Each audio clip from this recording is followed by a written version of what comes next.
Mateus 13 é um capítulo vital no ministério de Jesus, marcando a transição para o ensino através de parábolas, que são histórias repletas de significados espirituais destinadas a revelar as verdades do reino dos céus. Neste cenário, à beira do mar da Galileia, Jesus revela os mistérios do reino dos céus a uma audiência diversa, desafiando-os a refletir sobre sua abertura à mensagem de Deus. As parábolas, como a do semeador e do tesouro escondido, funcionam como espelhos que refletem a realidade do reino e a condição humana diante do sobrenatural, incentivando uma reflexão profunda. Este capítulo não só ensina sobre o reino de Deus, mas também testa a receptividade dos ouvintes, diferenciando os verdadeiramente interessados dos curiosos. Ele atua como uma ponte, chamando os seguidores de Cristo para uma compreensão mais aprofundada e um compromisso mais firme com os princípios do reino. Mateus 13 é essencial para aqueles que buscam intensificar sua relação com Deus e entender melhor o convite de Jesus para uma transformação de vida, oferecendo chaves para abrir as realidades eternas do reino dos céus. E é sobre isso que vamos refletir nessa mensagem. Então deixe o like, se inscreva no canal e ative todas as notificações para não perder nenhuma das nossas mensagens. E fique comigo até o final, porque há uma palavra de Deus para você. Ouvi, pois, eis que o semeador saiu a semear. No dia em que Jesus teve uma série de discussões com os fariseus, no capítulo 12, e acabaram inclusive com a decisão deles de matar a Jesus, o Senhor contou uma série de parábolas, começando com a do semeador. Ao meditar na parábola do semeador, nós vemos que o Senhor Jesus fala sobre 4 tipos de solo, ou seja, 4 tipos de coração que recebem a palavra. E nós podemos perceber algo. A palavra é constante, a semente que o semeador usa em todos os solos é a mesma. Mas o coração, isto é, o solo, é variável. Sim, a maneira como cada ser humano responde ao convite do Evangelho é individual. E nesse sentido, Hebreus capítulo 13, versículo 8 diz: Jesus Cristo é o mesmo ontem, hoje e eternamente. Nesse sentido, a mensagem do Evangelho é a mesma durante toda a história da igreja. Mas a resposta que nós damos a ela, essa muda. Assim como o solo bom recebeu e creu, o solo pedregoso, espinhoso e as que caíram à beira do caminho deram sua resposta de incredulidade. Mas é muito importante que nós permaneçamos crendo. Outra coisa importante a se perceber na parábola do semeador é que o semeador semeia. Sim, o semeador semeia e cada solo dá a sua respectiva resposta. São respostas diferentes, mas todos respondem. Com fé, outros com incredulidade. E nesse sentido, em 1 Coríntios capítulo 3, versículo 6, o apóstolo Paulo diz: Eu plantei, Apolo regou, mas Deus deu o crescimento. É o Espírito Santo quem nos faz amadurecer na fé, quem nos faz crescer em Cristo e ter o caráter moldado à semelhança do dele. Uma outra coisa importante é que a resposta do coração decide o destino da semente. Sim, a resposta de cada solo à semente decidiu seu destino. A que caiu à beira do caminho nem frutificou, nada aconteceu com ela. A que caiu entre os solos pedregosos até começou a crescer, mas logo morreu. A que caiu entre os espinhos também. Essa parecia até mais próspera, mas não conseguiu. Somente a que caiu em bom solo.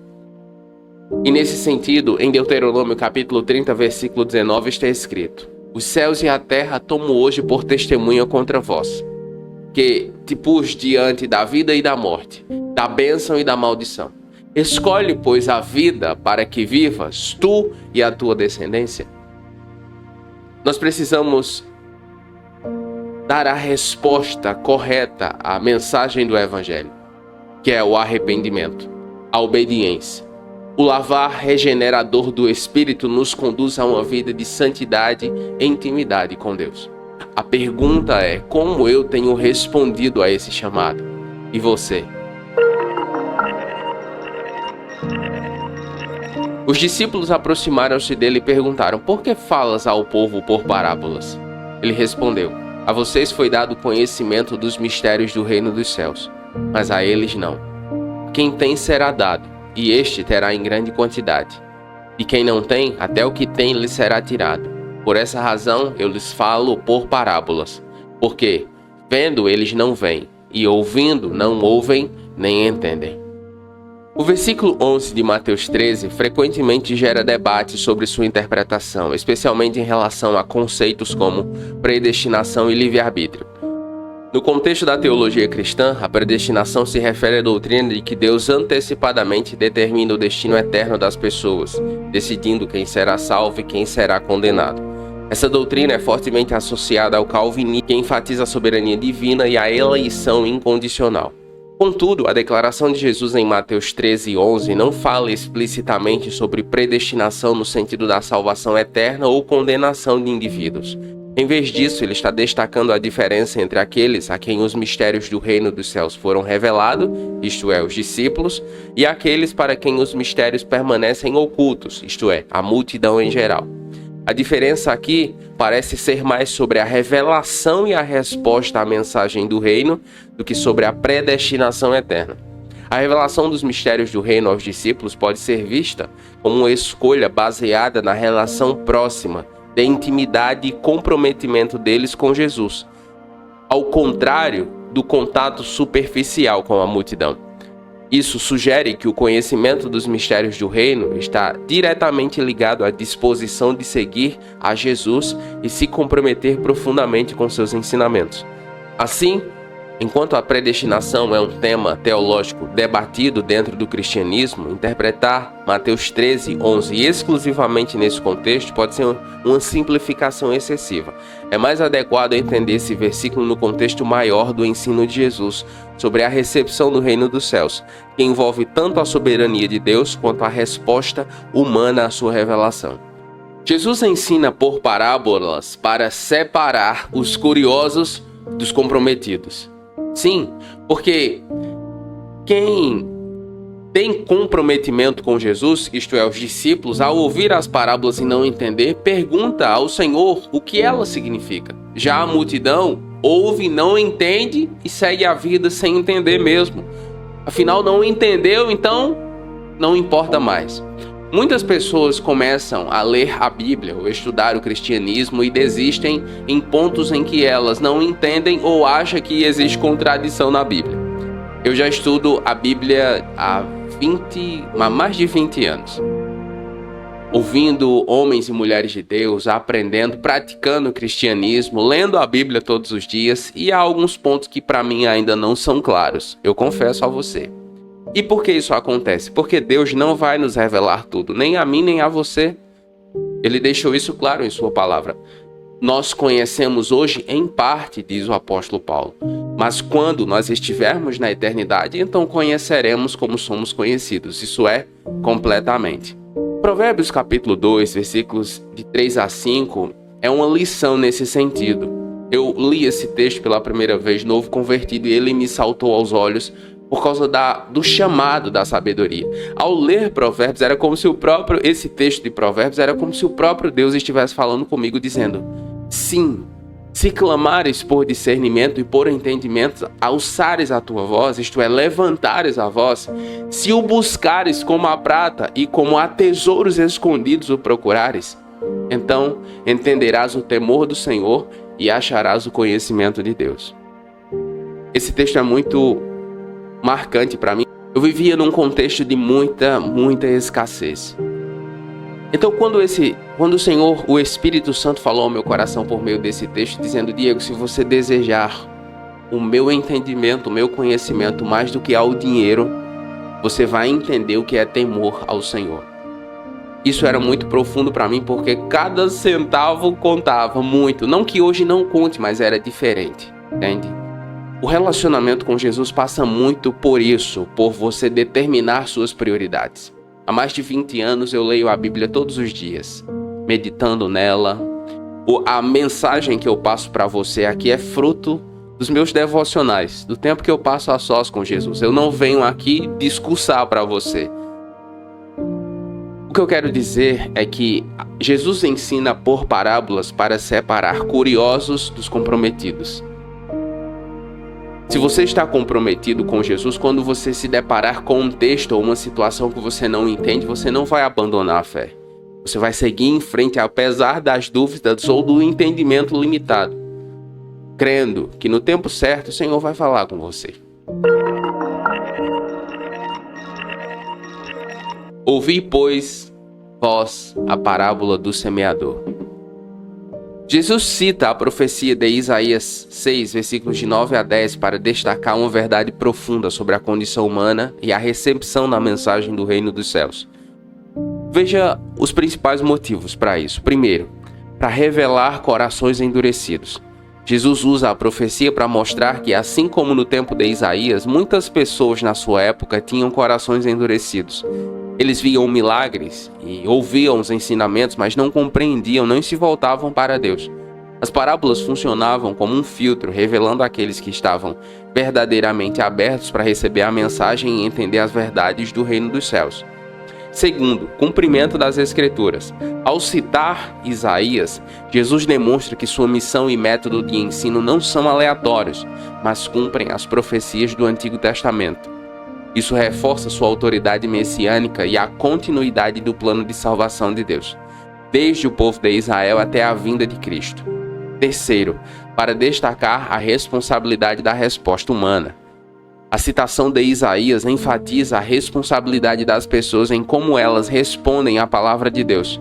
A incapacidade de ver, ouvir e entender não é apenas uma questão de destino inalterável, mas muitas vezes é o resultado da escolha humana de ignorar ou rejeitar a Deus por incredulidade e maldade. As parábolas desafiam os ouvintes a buscar um entendimento mais profundo, oferecendo verdades espirituais a quem está disposto a se aprofundar. Quarto, demonstrar misericórdia e julgamento. Curiosamente, ao mesmo tempo que a profecia reflete julgamento sobre aqueles que se recusam a ouvir, ela também revela a misericórdia de Deus. Ao falar em parábolas, Jesus não impõe uma condição final. Em vez disso, ele oferece uma oportunidade para que as pessoas despertem para a verdade, procurando mais profundamente o significado de suas palavras e assim possam se voltar para Deus. Quinto, para estimular a busca pessoal. Ao tornar o reino dos céus algo que deve ser buscado ativamente, Jesus encoraja uma fé que não é passiva, mas que busca entender e se aprofundar nas coisas de Deus. As parábolas são uma forma de chamar os verdadeiramente interessados a se aproximarem mais, incentivando uma busca pessoal e comprometida pela verdade. A parábola do semeador deixa muito claro que uma fé superficial é vulnerável a desafios. E neste sentido, o apóstolo Paulo, em Efésios capítulo 4, versículo 14, ele diz: para que não sejamos mais meninos inconstantes, levados em roda por todo o vento de doutrina, pelo engano dos homens, com astúcia enganam fraudulosamente.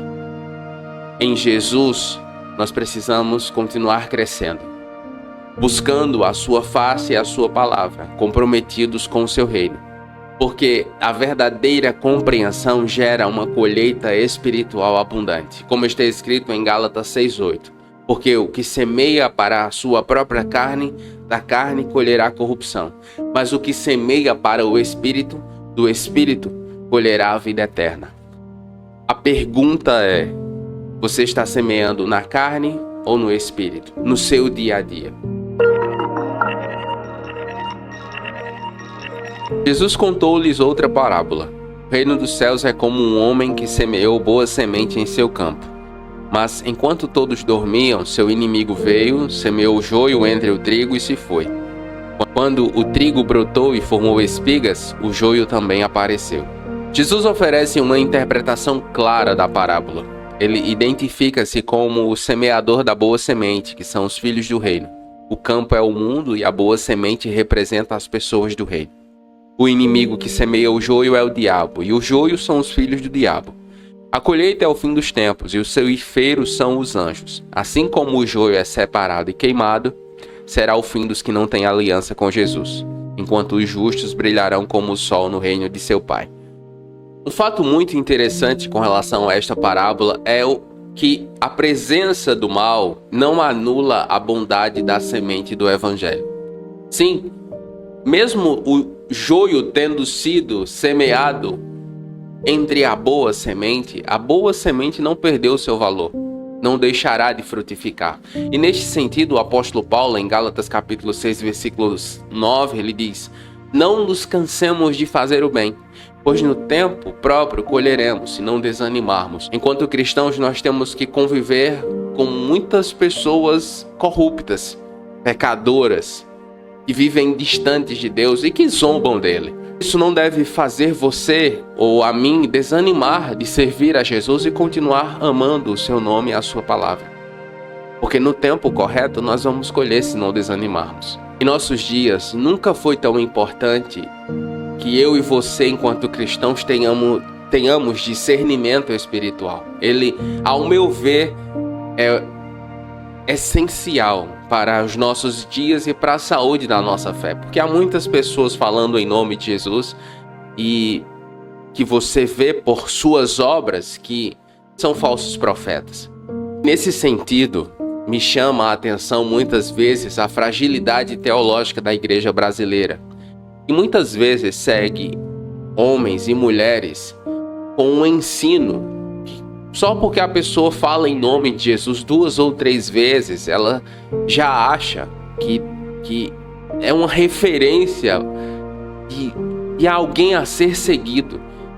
Quando na sua vida, na sua vivência ou nos fundamentos do seu ensino, Jesus não é Senhor. Tenha muito cuidado, meu irmão, minha irmã, com quem você segue. Como eu já ensinei aqui várias vezes, julgue a mensagem, como os bereanos fizeram quando os apóstolos lhes anunciaram o evangelho. Em Hebreus capítulo 5, versículo 14, o escritor diz: mas o alimento sólido é para os adultos, para aqueles que pela prática têm a capacidade de discernir tanto o bem quanto o mal.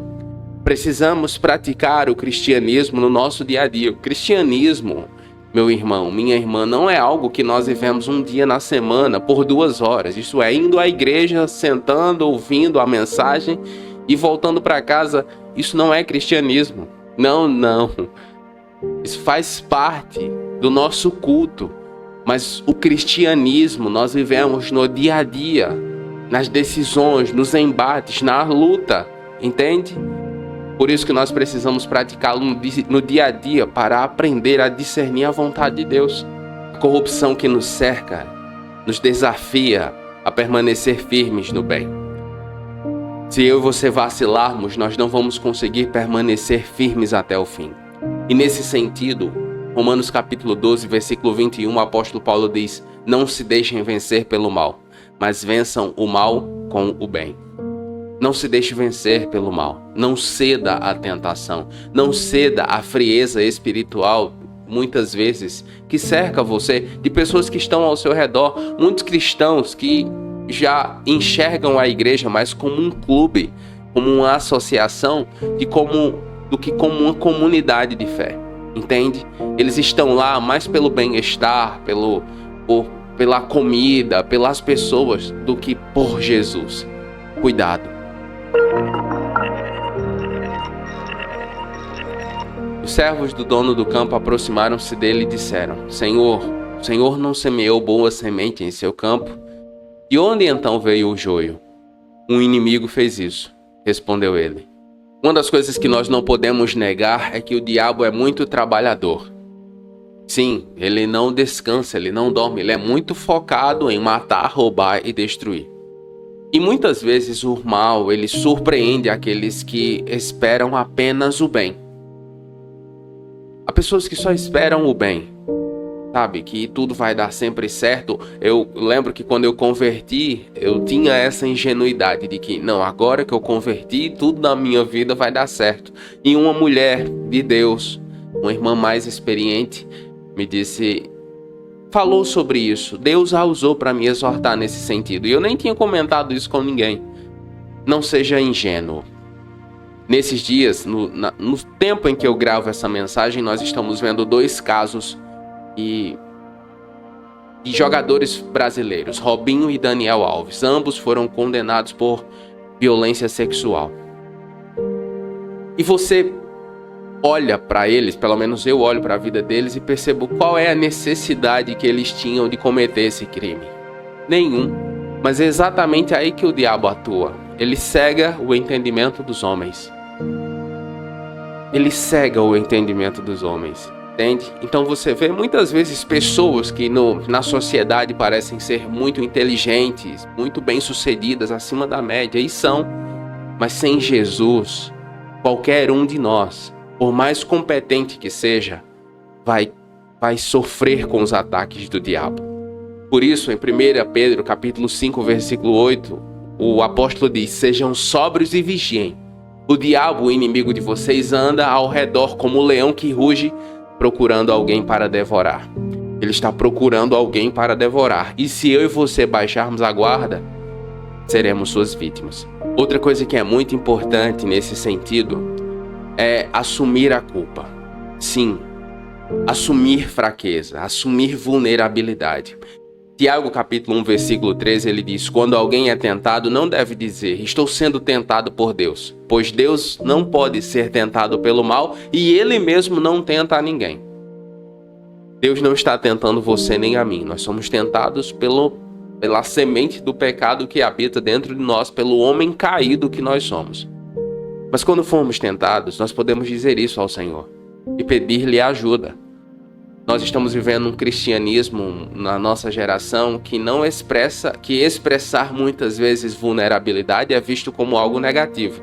O pregador ou a pregadora, o homem ou a mulher de Deus tem que ser sempre muito forte, sabe? Tem que estar sempre em cima, e isso não existe. Isso é mentira. É o cristianismo instagramável, que você sempre está bem, uma palavra sempre boa. Isso não existe. Jesus nos mostra isso. Nos vários momentos do seu ministério, havia dias em que o Senhor estava mal, estava cansado. No Getsemane, a sua alma está mortalmente angustiada. Então por que é que eu e você vamos estar sempre bem? Não existe isso. Então é muito importante que você tenha um coração quebrantado e contrito, e eu, diante do Senhor. Além do mais, identificar a fonte da tentação é um dos passos mais importantes para vencê-la. O que desperta, o que ativa o gatilho da tentação na sua vida? É alguém? É um hábito? É um lugar? O que quer que seja, abra mão dele. Siga em frente com o Senhor. Como está escrito em Efésios 5:11, não participem das obras infrutíferas das trevas, antes exponham-nas à luz. Não seja conivente com a tentação. Se está sendo tentado ou tentada em uma área, se distancie dela. Os servos lhe perguntaram: o Senhor quer que vamos tirá-lo? Ele respondeu: não, porque ao tirar o joio, vocês poderão arrancar com ele o trigo. Deixem que cresçam juntos até a colheita. Então direi aos encarregados da colheita: juntem primeiro o joio e amarrem-no em feixes para ser queimado. Depois juntem o trigo e guardem-no no meu celeiro. A decisão de esperar é um ato de confiança na justiça final. Veja, Jesus confia na justiça que será estabelecida no final. Em 2 Pedro capítulo 3, versículo 9, o apóstolo também fala sobre isso. E ele diz: o Senhor não demora em cumprir sua promessa, como julgam alguns, muitas vezes eu e você. Ele continua: ao contrário, ele é paciente com vocês, não querendo que ninguém pereça, mas que todos cheguem ao arrependimento. A espera de Jesus na parábola pela justiça final é uma demonstração de sua confiança na vontade de Deus. Eu e você devemos ter a mesma atitude. Muitas vezes nós olhamos muitas situações que nos cercam, que estão acontecendo no mundo, e nós gostaríamos que Deus resolvesse agora, para se revelar. Mas olhando para Jesus, eu aprendo muito também com isso. No final, meu irmão, minha irmã, Ele estabelecerá a justiça. E esse anseio por justiça que eu e você temos será saciado. Nós precisamos crescer em sabedoria para lidar com situações complexas como essa. Por isso, em Provérbios capítulo 3, versículo 5, o sábio diz: confie no Senhor de todo o seu coração e não se apoie em seu próprio entendimento. Muitas vezes eu e você achamos que a justiça que nós julgamos ser a melhor, devia ser estabelecida logo, mas você e eu devemos lembrar que o nosso julgamento é falho, a nossa perspectiva é pequena. Pense, Deus tem toda a perspectiva, Ele enxerga de todos os ângulos, porque Ele vê e sonda todos os corações. E quando Ele examina tudo isso, Ele decide ser misericordioso. Como disse o salmista, porque Ele lembra-se de que somos pó. Mas uma grande lição que essa parábola traz sobre paciência é que a paciência previne danos maiores ou erros maiores. Ela nos ensina sobre paciência. Muitas vezes a nossa pressa, o nosso desejo de resolver as coisas nos faz cometer erros irreversíveis. Em Eclesiastes capítulo 7, versículo 8, o sábio diz: melhor é o fim das coisas do que o seu início. Melhor é ser paciente do que orgulhoso. Melhor é o final. E nesse processo, esperar na justiça de Deus é a melhor decisão. Ele lhes contou outra parábola. O reino dos céus é como um grão de mostarda que um homem plantou em seu campo. Embora seja a menor de todas as sementes, quando cresce, é a maior das plantas e se torna uma árvore, de modo que as aves do céu vêm e se abrigam em seus galhos. A descrição de Jesus sobre o grão de mostarda se tornando uma grande árvore em Mateus capítulo 13, versículos 31 e 32 é, na verdade, mais uma forma figurativa de expressão do que uma descrição botânica precisa. No contexto da Palestina do primeiro século, a semente de mostarda era conhecida por ser uma das menores sementes que um agricultor poderia plantar. Quando cresce, torna-se uma planta muito maior do que alguém esperaria de tal semente pequena, atingindo alturas de até 3 metros ou mais. Embora não seja uma árvore no sentido botânico tradicional, especialmente quando comparada com grandes árvores florestais, ela se torna muito maior do que seu formato inicial sugere. Ao descrever o grão de mostarda que se transforma em uma grande árvore, Jesus está usando uma hipérbole para ilustrar o crescimento surpreendente do reino de Deus a partir de pequenos inícios. Essa figura de linguagem destaca a natureza extraordinária do crescimento do reino dos céus. Algo pequeno e insignificante aos olhos humanos pode crescer e se tornar um refúgio ou fonte de abrigo e sustento, representado pelas aves do céu que repousam em seus galhos. Este é um poderoso testemunho da maneira como Deus opera, frequentemente utilizando o que parece fraco e insignificante para realizar seus propósitos grandiosos. Ao olhar para o crescimento e surgimento do reino dos céus, nós somos ensinados a nunca desprezar os pequenos começos. Pense, o reino dos céus começou pequeno. Jesus o comparou a uma semente de mostarda, uma das menores. Nesse sentido, Zacarias capítulo 4, versículo 10 diz: pois aqueles que desprezaram o dia das pequenas coisas terão grande alegria ao verem a pedra principal nas mãos de Zorobabel. Deus pode começar coisas grandiosas em sua vida a partir de pequenos hábitos, pequenas mudanças. E a mais importante delas é quando nós entregamos nossa vida a Jesus. É um pequeno começo, mas que tem um impacto profundo, especialmente na nossa eternidade. Outro fator muito importante com relação à parábola é que o reino dos céus cresce a partir do que é quase invisível aos olhos. E isso é sensacional. Quando eu converti rapidamente no primeiro ano, eu senti que o Senhor estava me chamando para pregar o evangelho. Eu sonhava, eu tinha vários sonhos, eu me via pregando para muitas pessoas. Só que eu era muito pobre. Na minha família ninguém era cristão ainda. E eu ficava pensando como isso vai se tornar real na minha vida. Não faz sentido, porque eu ficava vendo outros pastores e pregadores. Em muitos casos já vinha de uma família tradicional de cristãos, e aí a vocação ou pastoreio ou ministério se tornou algo natural. A maioria dos que eu via era assim. Então, quando eu olhava para mim, não fazia sentido. O fato é que o tempo passou e hoje estou eu aqui, 20 anos depois, com Carol, pregando o evangelho para milhões de pessoas todos os meses. Todos os meses. Eu não imaginava que seria dessa forma. Mas o Senhor tornou real, a partir de um pequeno começo. Um pequeno começo. Eu sempre tive muitas ideias de sermão, desde que converti. Isso é algo que o Espírito Santo fez, tá? Não é mérito meu. A partir de um pequeno começo. De lá para cá são milhões de visualizações todos os meses, quando juntamos o site com o canal. O que eu quero dizer é o que está escrito em 1 Coríntios 1:27. Deus escolheu as coisas loucas deste mundo para envergonhar os sábios. O que é que Deus me mostra? Diego, não tem ninguém influente na sua família. Não tem ninguém para, facilitar o seu ministério, humanamente falando, entende? Você não tem um padrinho ministerial, digamos assim. Mas eu sou o seu Senhor. E eu abro portas e fecho portas. É isso que o Senhor está me dizendo. É isso que Ele me diz. Quando eu venho aqui compartilhar o Evangelho de Jesus com você, eu vejo a glória de Deus. Porque aos meus olhos era impossível. Mas como disse Gabriel a Maria, não há nada impossível para o Senhor. Ele lhes contou ainda outra parábola.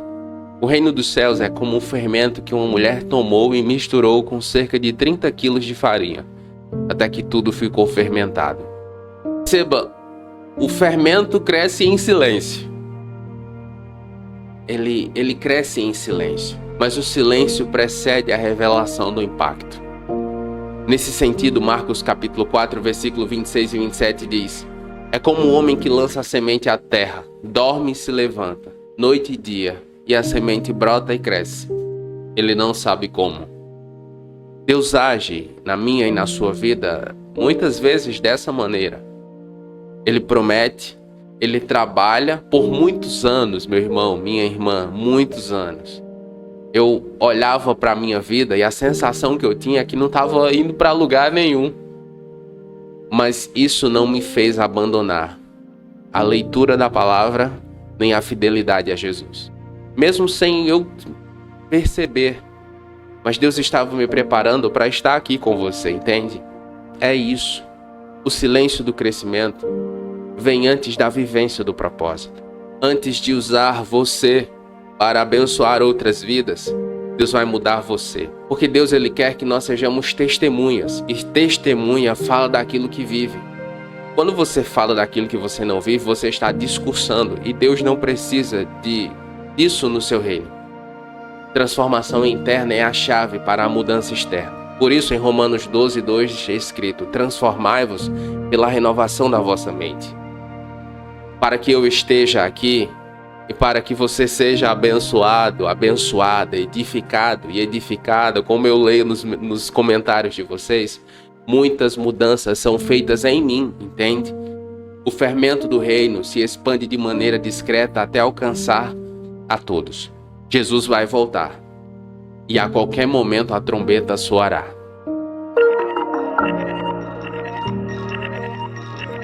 Jesus falava todas essas coisas às multidões por parábolas. Sem parábolas nada lhes dizia. Isso aconteceu para que se cumprisse o que fora dito pelo profeta: abrirei a minha boca em parábolas, falarei coisas ocultas desde a criação do mundo. As parábolas são histórias curtas que usam elementos do dia a dia para ilustrar verdades morais ou espirituais. Jesus frequentemente empregava parábolas para ensinar sobre o reino dos céus de maneira que fosse acessível às pessoas comuns. Ao mesmo tempo em que desafiava seus ouvintes a pensar profundamente. Ao dizer que sem parábolas nada lhes dizia, o texto deixa claro que as parábolas eram essenciais para a metodologia de ensino de Jesus, servindo como uma ferramenta pedagógica para comunicar seus ensinamentos. Mateus apresenta o uso de parábolas por Jesus como um cumprimento das Escrituras, citando uma profecia que indicava que o Messias falaria em parábolas. Esta citação é uma referência a Salmo 78, versículo 2, que fala sobre o ensino de lições por meio de parábolas. As parábolas exigem reflexão e discernimento para serem plenamente compreendidas. Esse método de ensino convida os ouvintes a mergulhar mais fundo em busca de entendimento, promovendo uma participação ativa na descoberta da verdade. Compreender a vontade de Deus requer mais do que ouvir. Exige dedicação. Em Provérbios capítulo 4, versículo 7 diz: a sabedoria é a coisa principal. Adquire, pois, a sabedoria.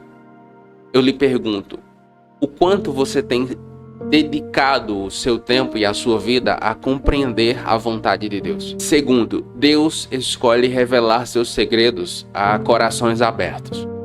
Em Jeremias capítulo 33, versículo 3 está escrito: clama a mim e responder-te-ei, anunciar-te-ei coisas grandes e firmes que não sabes. Eu não gosto dessa ideia de que é Deus quem faz tudo, porque a Bíblia não ensina isso.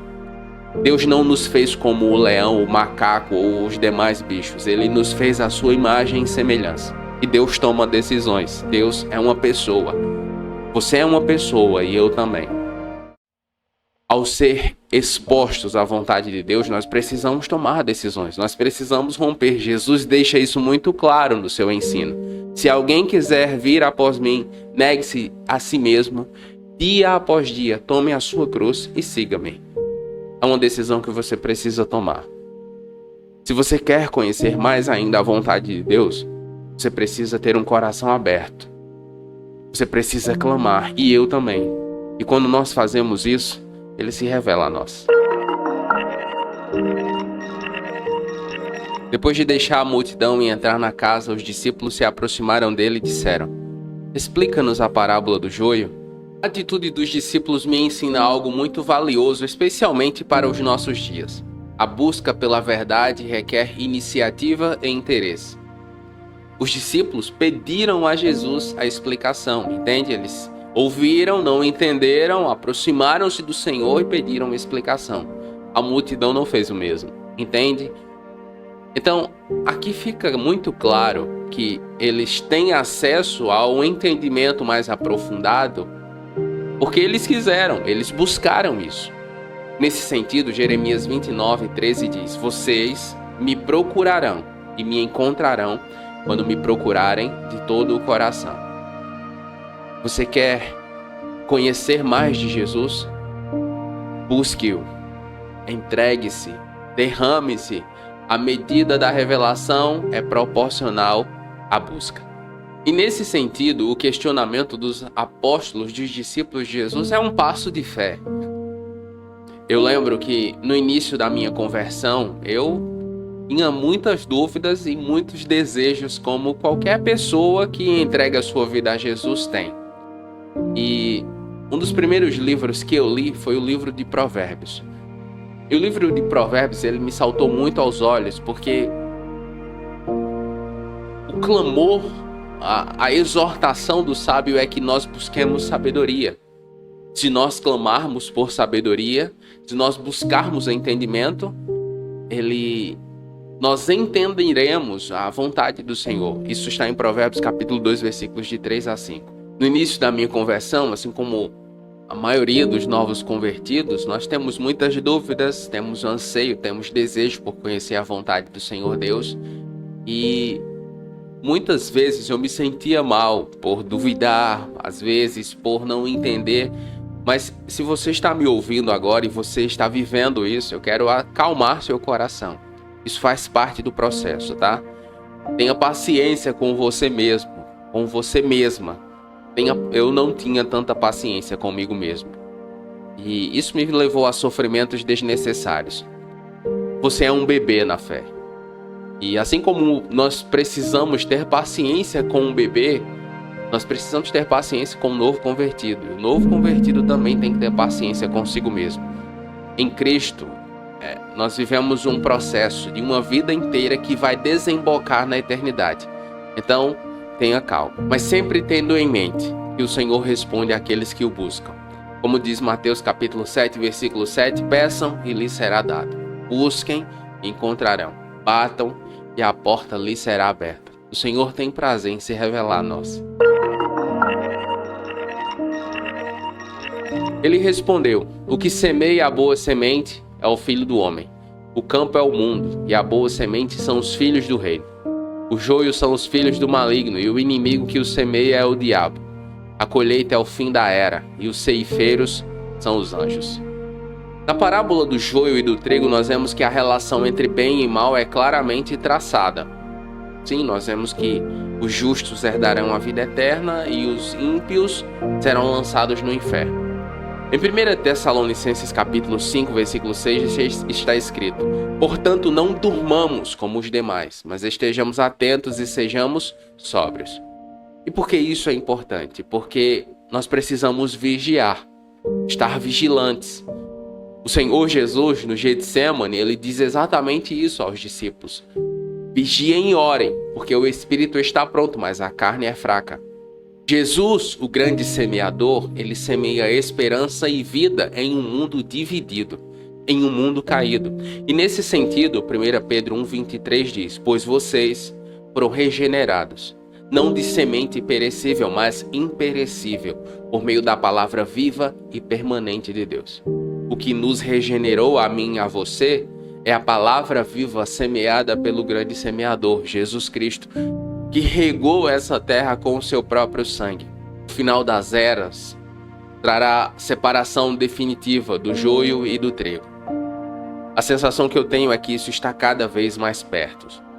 Nós vemos as guerras, grande guerra na Europa, nós estamos em uma guerra fria nesse momento, no momento em que eu estou ministrando essa mensagem. Nós estamos vendo as nações em uma grande turbulência, o mundo está, parecendo uma grande panela de pressão, como a panela de pressão que o profeta Jeremias viu. A sensação que eu tenho é que o anjo, a qualquer momento, vai soar a trombeta. E nesse sentido, Apocalipse 22:12 diz: eis que venho em breve, minha recompensa está comigo, e eu retribuirei a cada um de acordo com o que fez. Eu penso muito nisso, meu irmão, minha irmã, na maneira como eu vivo a minha vida, naquilo que realmente importa, porque nós temos visto muitos cristãos, inclusive, vivendo uma vida muito fútil, de ostentação, vivendo como vive o ímpio, e não dando frutos dignos de arrependimento ou cheios de boas obras, como diz a Escritura. O Senhor vai voltar. E como ele diz em Apocalipse 22:12, ele vai retribuir a cada um de acordo com o que fez. Assim como o joio é colhido e queimado no fogo, assim será na consumação desta era. O Filho do Homem enviará os seus anjos, e eles tirarão do seu reino tudo o que causa pecado e todos os que praticam o mal. Eles os lançarão na fornalha ardente, onde haverá choro e ranger de dentes. Então os justos brilharão como o sol no reino do seu Pai. Aquele que tem ouvidos, ouça. O julgamento final é uma realidade irremediável, ou seja, vai acontecer. E nesse sentido, 2 Coríntios 5:10, o apóstolo Paulo diz: pois todos nós devemos comparecer perante o tribunal de Cristo, para que cada um receba o que lhe é devido, pelas coisas feitas enquanto estavam no corpo, seja bem, seja mal. Nós estaremos diante do trono, todos nós, cristãos e não cristãos. Cada um receberá de acordo com as suas obras, como está escrito. Eu explico melhor o juízo final em um vídeo que eu fiz só para isso. Eu vou deixar o card aqui em cima para que você possa assistir depois. O destino dos ímpios serve de alerta para os nossos dias. Provérbios capítulo 11, 21 está escrito: estejam certos disso, o ímpio não ficará impune, mas os descendentes dos justos serão livres. O ímpio não ficará impune. Se você ainda não confessou Jesus como Senhor e Salvador da sua vida e está me ouvindo agora, é muito importante que você faça isso o quanto antes, porque não haverá impunidade para quem não tem aliança com Jesus. Assim como para você que está em Cristo, descanse a sua alma, porque você vai receber descanso eterno no Senhor. Cristão, viver em retidão reflete a esperança no reino eterno.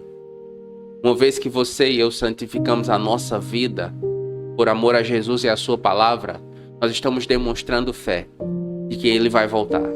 E nesse sentido, 1 João 2,17 diz: o mundo e a sua cobiça passam, mas aquele que faz a vontade de Deus permanece para sempre.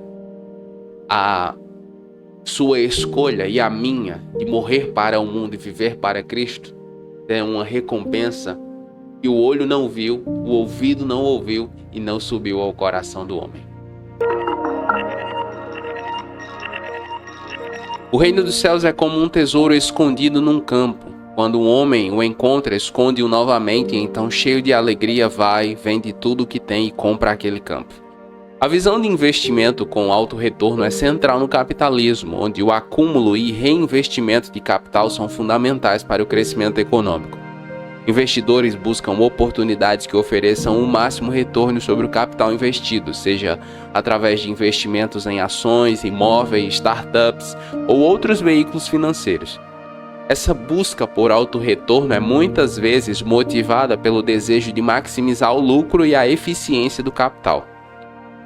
No ensino de Jesus sobre o reino dos céus, especialmente nas parábolas do tesouro escondido e da pérola de grande valor, podemos observar uma analogia com a visão de investimento com alto retorno, mas com algumas diferenças importantes. Primeiro, o valor inestimável.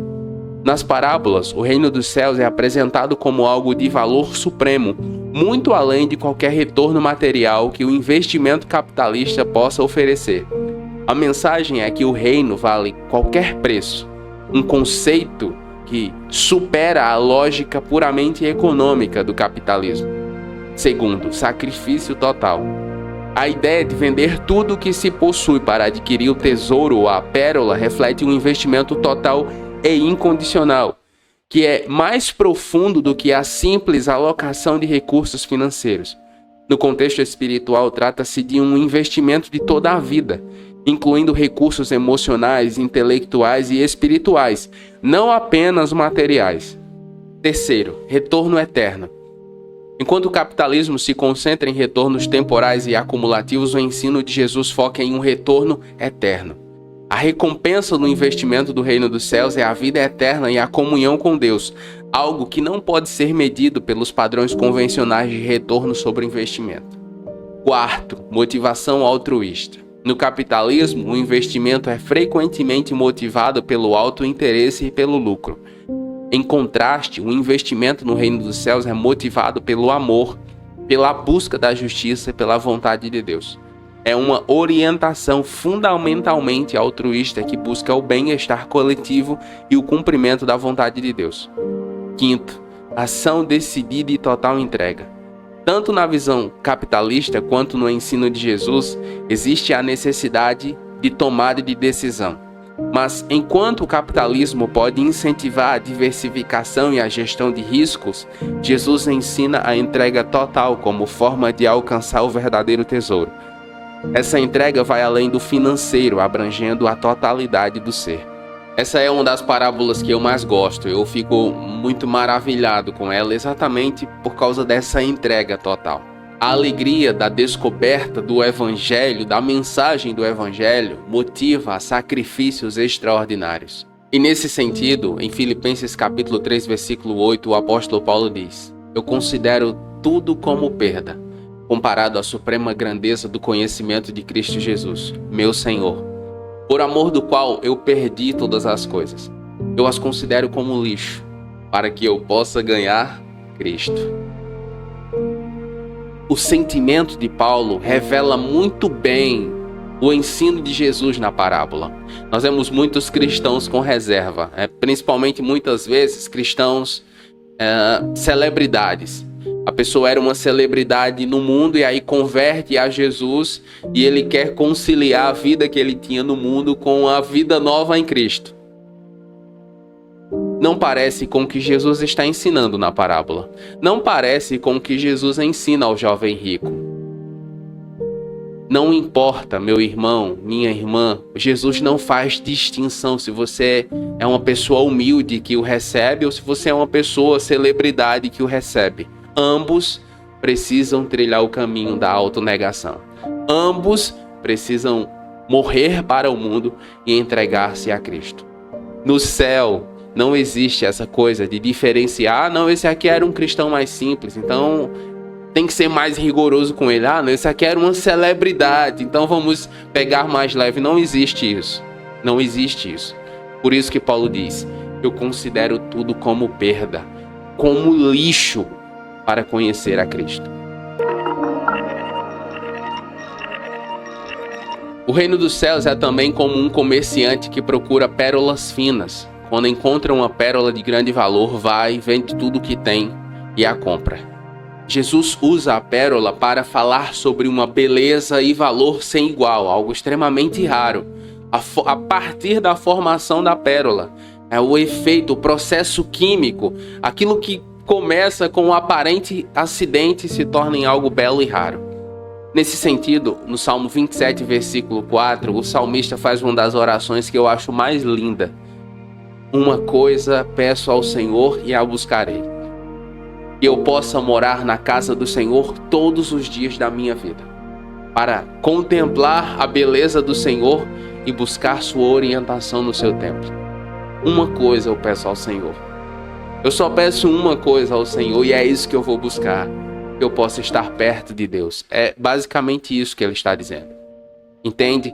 É esse o sentimento que eu e você temos que ter com relação ao Evangelho. Eu vejo muitos cristãos dos nossos dias tratando o Evangelho como uma coisa qualquer.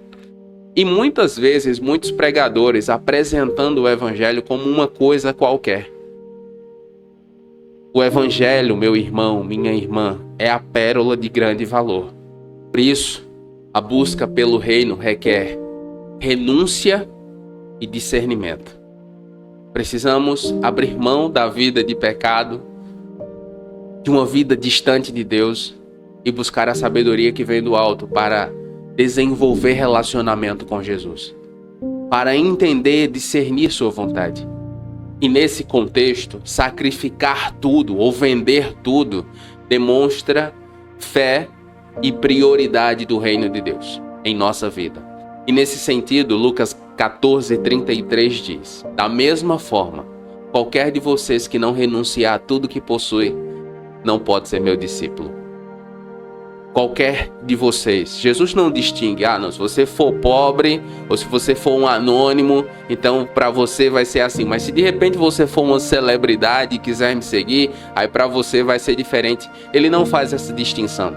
E um excelente exemplo disso para mim é Nicodemos, o doutor da lei, uma grande autoridade no contexto judaico. Jesus não trata Nicodemos de forma diferente. A mesma mensagem de arrependimento que ele prega para a samaritana em João 4 é a mesma mensagem de arrependimento que ele prega ao doutor da lei em João 3. Não há distinção no reino. O reino dos céus é como uma rede que foi lançada ao mar e recolheu peixes de todos os tipos. Quando estava cheia, os pescadores a puxaram para a praia. Então, sentaram-se e recolheram os bons peixes em cestos, mas jogaram fora os ruins. Assim acontecerá no fim dos tempos. Os anjos virão, separarão os ímpios dos justos e os lançarão na fornalha ardente, onde haverá choro e ranger de dentes. A rede do reino é lançada a todos sem distinção, isto é, o evangelho é apresentado a todas as nações, ou deve ser apresentado a todas as nações sem distinção. Em Gálatas capítulo 3, versículo 28, o apóstolo Paulo diz: não há judeu, nem grego, escravo, nem livre, homem, nem mulher, pois todos são um em Cristo Jesus. O evangelho não é para um grupo especial de pessoas. O evangelho é para ser apresentado a todas as nações. E por que isso? Porque o julgamento final é uma realidade, vai acontecer. Todos serão julgados com a medida do evangelho. O julgamento será preciso e inescapável. Em 2 Coríntios capítulo 5, versículo 10, o apóstolo Paulo diz que todos nós devemos comparecer diante de Deus e seremos julgados por nossas obras, quer elas sejam boas, quer elas sejam más. E a base do julgamento de Deus será o evangelho. O evangelho que eu vos prego, disse o apóstolo Paulo. Então, quando nós lemos a Bíblia, meditamos nela, praticamos, vivemos a justiça da palavra, temos o selo do Espírito Santo, nós estamos nos comportando como cidadãos do reino. E naquele dia, nós seremos reconhecidos pelo Senhor Jesus como vinde benditos de meu Pai e possuir por herança o reino que vos está preparado desde antes da fundação do mundo.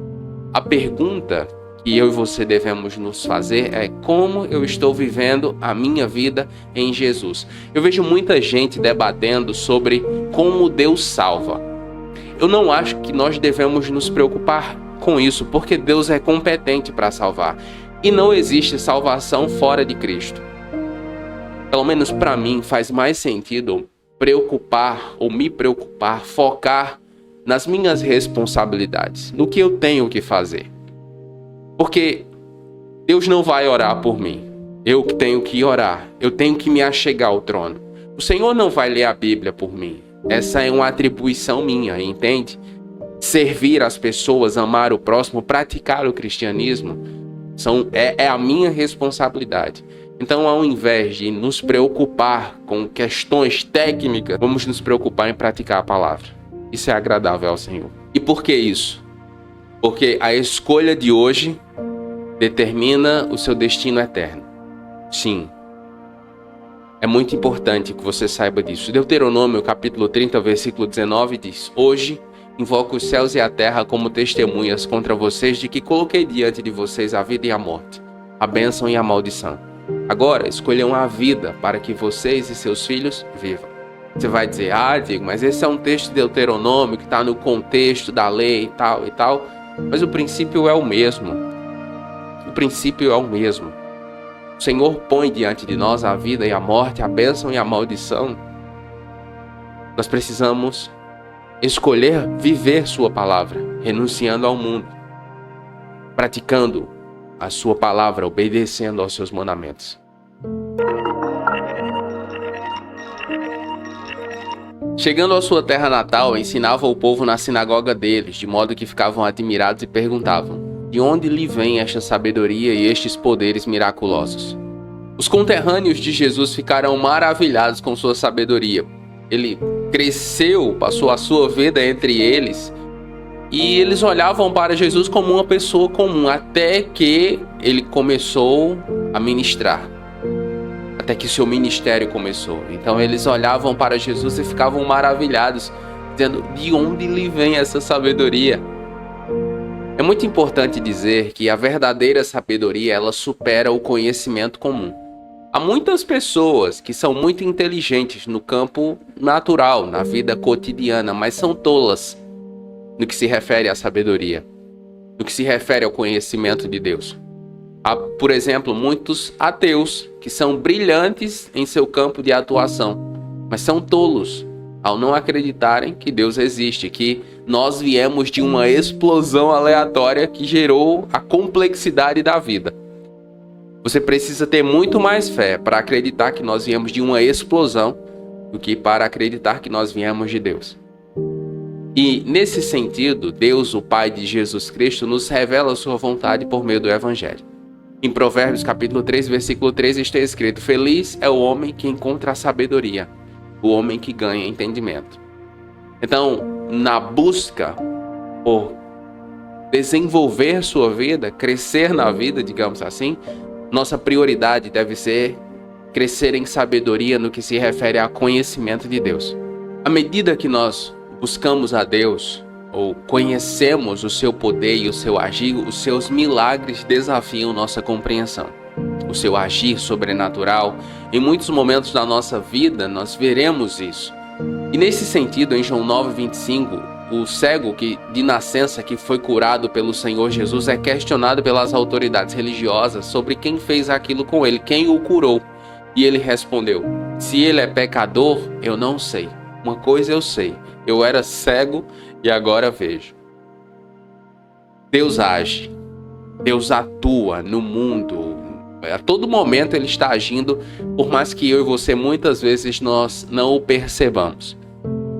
Mas uma coisa que eu e você precisamos ter em mente, que é exatamente a mentalidade do homem que foi curado por Jesus, é que ele é soberano. O poder veio dele, o poder vem dele, entende? Embora o cego não tivesse compreensão, o ex-cego não tivesse compreensão de tudo, mas ele sabia que a pessoa que o curou tem o poder vinha dela, e depois ele vai saber que é Jesus. Eu e você sabemos que Jesus é o Senhor e que o poder vem dele. Então podemos descansar em sua soberania. O problema que acontece muitas vezes comigo e com você e com a nossa geração é a familiaridade. Nós nos tornamos familiares de Jesus no sentido de nós nos acostumamos com Ele e a partir daí nós muitas vezes nos tornamos incrédulos. As pessoas que viram Jesus crescer em Nazaré, quando viram Ele ministrar e operar milagres, não conseguiam crer porque conheciam Ele. 1 Coríntios capítulo 1, versículo 27, o apóstolo Paulo diz: mas Deus escolheu o que é louco para envergonhar os sábios. Deus escolheu o que é fraco no mundo para envergonhar o forte. Isso vai muitas vezes acontecer comigo e com você. As pessoas não vão nos levar a sério. Deus está querendo nos usar. Deus está querendo começar algo incrível em nossa vida e as pessoas não vão nos levar a sério simplesmente porque elas nos viram crescer. Mas não deixe que isso limite o agir de Deus em sua vida, entende? Não é este o filho do carpinteiro? O nome de sua mãe não é Maria? E não são seus irmãos Tiago, José, Simão e Judas? Não estão conosco todas as suas irmãs? De onde, pois, ele obteve todas essas coisas? E ficavam escandalizados por causa dele. A familiaridade com Jesus pode nos levar à incredulidade. Foi por conhecer Jesus tão bem do ponto de vista natural que as pessoas não creram nele. E à medida que o tempo passa, uma vez que nós estamos em Cristo, essa pode ser a nossa tentação. O estar na igreja, ou ler a Bíblia, ou a rotina do cristianismo muitas vezes pode nos levar a essa familiaridade. Nós acharmos que já sabemos tudo sobre Deus, nós não nos encantarmos mais com o agir de Deus, perder essa sensibilidade, que foi exatamente o problema de Éfeso. Perceba, a igreja de Éfeso é para mim eu levei bastante tempo para entendê-la, para entender o problema de Éfeso. Porque em termos de organização e teologia, eles faziam tudo certo. Eles combatiam até os falsos mestres, mas abandonaram o primeiro amor. Há muitos cristãos assim. E nesse sentido, Lucas capítulo 4, versículo 24 diz: e acrescentou: digo-lhes a verdade, nenhum profeta é aceito em sua terra. Essa familiaridade muitas vezes é o problema. E, ao meu ver, qual é a solução? Saia da zona de conforto. Se abra para o novo em Deus. Entende? Preconceitos bloqueiam nossa percepção do verdadeiro valor do Evangelho. Sim, muitas vezes nós queremos ditar as regras de como as pessoas devem se comportar na igreja. Muitas vezes nos tornamos críticos do culto. Nós vamos avaliar a pregação. E aí, como foi hoje? Enfim, vamos avaliar o ministério de louvor. O culto não é para você. O culto não é para mim. Também não estou dizendo que nós não devemos nos importar. Mas existe um equilíbrio aqui. Nós não podemos perder a sensibilidade de cultuar e entender que o culto é para Jesus. Entende? Tiago capítulo 2, versículo 9 diz: mas se vocês tratam as pessoas de acordo com a aparência, estão pecando e são condenados pela lei como transgressores. O outro problema dos nazarenos é que eles olhavam para Jesus e olhavam e pensavam: não é possível, não pode ser ele. Esse menino, a gente viu ele crescer. Jesus, filho de Maria, nós vimos eles crescendo aqui, não é possível. É muitas vezes esse tipo de preconceito e limitação que nos impede de ver o agir e o poder de Deus. Até mesmo nas nossas próprias vidas. É importante ter em mente que a rejeição revela mais sobre o crítico do que sobre o criticado. Sim, a rejeição nesse contexto revela muito mais sobre as pessoas de Nazaré do que sobre Jesus. E em João capítulo 15, versículo 18 está escrito: se o mundo os odeia, tenham em mente que antes odiou a mim. Ou seja, as pessoas criticam tudo. As pessoas criticam tudo. Mas não podemos nos importar tanto com elas. Nosso foco deve estar em fazer a vontade de Deus.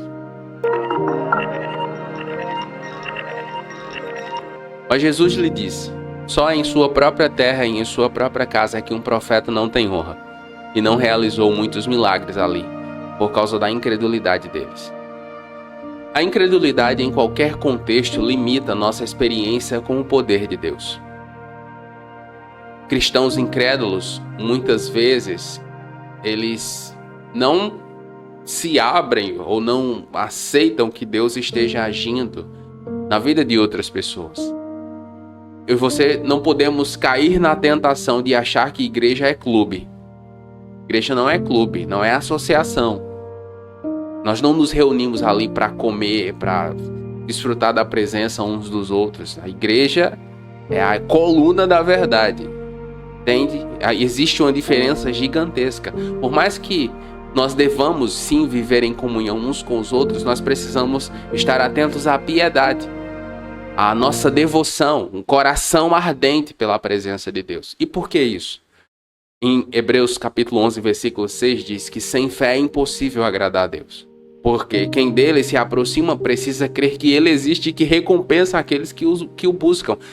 Alguns crentes já perderam essa sensibilidade. Estão na igreja mais por causa do ambiente do que por causa do coração ardente. Por causa dessa fé. Mas sem fé é impossível agradar a Deus. Sem fé, nós perdemos oportunidades de testemunhar milagres. Em Nazaré, as pessoas não puderam ver muitos milagres porque elas não criam.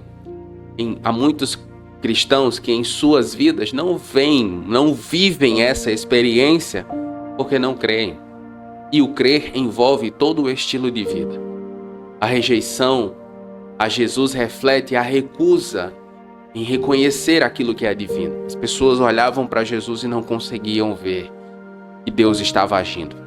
E em João capítulo 1, versículo 11 está escrito: veio para o que era seu, mas os seus não receberam. Há muitas pessoas que não estão vivendo a melhor versão de suas vidas em Cristo, porque não se abrem para crer, porque não se abrem para o novo de Deus. Vamos orar? Senhor Deus, à medida que nos aprofundamos no estudo de Mateus 13, pedimos que o Teu Espírito Santo nos ilumine com sabedoria e entendimento. Que possamos receber as parábolas de Jesus não apenas como histórias, mas como verdades profundas sobre Teu reino e a nossa caminhada de fé. Ajuda-nos a ser solo fértil para a Tua palavra, para que ela cresça dentro de nós e produza frutos em abundância. Ensina-nos, Senhor, a não nos deixarmos cegar pela familiaridade ou incredulidade, mas a reconhecer Teu trabalho e poder em todas as circunstâncias da nossa vida. Que possamos abrir nossos corações para receber e abraçar a verdade da Tua vontade, superando os limites de nossa compreensão humana. Dá-nos a coragem de agir com fé, mesmo quando fomos confrontados com um desconhecido ou extraordinário, sabendo que o Senhor está conosco, guiando nossos passos.